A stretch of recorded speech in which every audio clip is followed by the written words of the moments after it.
ಓಂ ಸಾಯಿರಾಮ್. ಶುಭೋದಯ ನನ್ನ ಮಗುವೆ. ನಿನ್ನ ಸಮಯದ ಮಹತ್ವವನ್ನು ಅರಿತು ನಿನ್ನ ಕಾರ್ಯಗಳನ್ನು ಮಾಡು. ನಿನ್ನ ಸಮಯ ಅಮೂಲ್ಯವಾದುದು. ತನಗೆ ಮತ್ತು ಬೇರೆಯವರಿಗೆ ಉಪಯೋಗಕರವಾದ ಕಾರ್ಯಗಳನ್ನು ಮಾಡಬೇಕೆಂದರೆ ಸಮಯವನ್ನು ನೀನು ಹೇಗೆ ಉಪಯೋಗಿಸುವೆಯೋ ಅದು ಬಹಳ ಮುಖ್ಯ.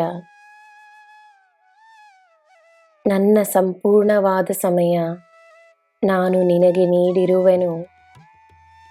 ನಿನಗೆ ನನ್ನ ಮಾರ್ಗದರ್ಶನ ಮತ್ತು ಆಶೀರ್ವಾದವಿದೆ.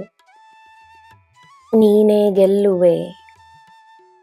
ನಿನ್ನ ದಿನ ಶುಭವಾಗಿರಲಿ. ಸರ್ವಂ ಸಾಯಿಮಯಂ.